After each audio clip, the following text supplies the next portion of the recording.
அனைவருக்கும் வணக்கம். நான் பிரபாகர், ஜோதிடர். ஓம் சிவாய நமக. சிவசக்தி, திருச்சிற்றம்பலம். இன்று பிறந்த நாள் காணும் அனைவருக்கும் வாழ்த்துக்கள். அதே போல் இன்று திரும்ப நாள் காணும் அனைவருக்கும் வாழ்த்துக்கள்.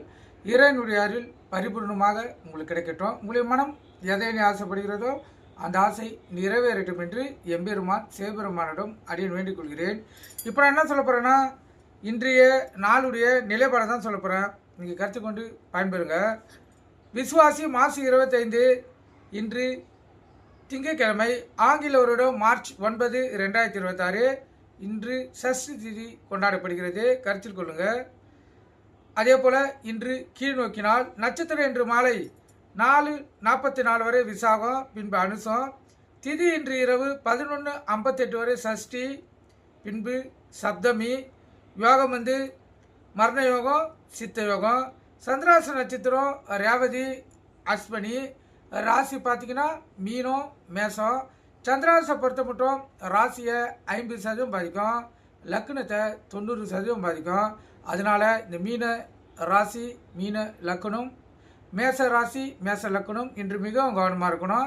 வண்டி வாய்ச்சாலுக்குள்ளே மிகவும் கவனமாக செல்லணும். போக்குவரத்து விதிமுறைகளை கடைபிடித்து செல்லணும். அதே போல் எக்காரத்து கொண்டும் வண்டியை இயக்கி கொண்டு மொபைல் ஃபோனில் பேசக்கூடாது. சிந்தனைகள் சிதறி விபத்துகள் ஏற்படுறதுக்கு அதிக வாய்ப்புண்டு. இப்போ ஏற்கனவே மீன ராசிக்கு ஜென்ம சனியும் மேச ராசிக்கு விரய சனி நடக்குது. அதனால் இந்த சந்திராசருக்குள்ள இந்த மேச ராசியை விட மீன ராசி மிகவும் கவனமாக இருக்கணும். ஜென்ம சனி நடப்பதால் பூர்வ புண்ணிய கர்மாவின் அடிப்படையிலையும் முன்னோர்களுடைய கர்மாவின் அடிப்படையிலையும் இப்போ நீங்கள் பண்ணியிருக்கிற கர்மாவின் அடிப்படையிலேயே அது இயங்கும். அது நன்மையா தீமையா என்பது உங்களுடைய பூர்வ புண்ணிய கர்மாவின் அடிப்படையில் இருக்குது. அதனால் விழிப்புணோடு இருந்து உங்களை தற்காத்துக் கொள்ளுங்கள். நல்ல நேர காலை 6:30 7:30, மாலை 4:30 5:30. இந்த கௌரி நல்ல நேரம் காலை 9:30 10:30, மாலை 7:30 8:30. இந்த கௌரி நல்ல நேரத்தில் புதுமண தம்பதியருக்கு சாதி முகூர்த்தம் அமைப்பது, குழந்தை பாக்கி இல்லாதவர்கள் பயன்படுத்துவது, எந்த ஒரு நல்ல காரியத்துக்கோ இந்த கௌரி நல்ல நேரத்தோட சுபவரை சேர்த்து பயன்படுத்தினா வாழ்க்கையில் ஜெயிக்க முடியும்.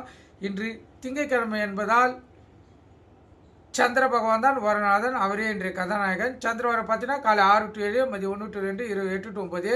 இதுக்கு முன்னாடி 2 சுப வரைகள் இயங்கும், சுக்கிரன் வரை, புதன் வரை. அதை நீங்கள் பயன்படுத்தி வாழ்க்கையில் நீங்கள் வெற்றி பெறலாம். ராவகாலம் காலை 7:30 to 9, யமகண்டம் காலை 10:30 to 12, குளிகை மதியம் 1:30 to 3. சூலம் கிழக்கு. கோயிலுக்கு சென்றால் நீங்கள் கிழக்கு சைடு பார்த்து தான் இந்த கற்பூரமும் விளக்கை ஏற்றணும். அதே போல் கோயிலுக்கு சென்றால் முதல்ல கொடி மரத்தை தான் வணங்கணும். நீங்கள் கருத்து கொண்டு பயன்பெறுங்க.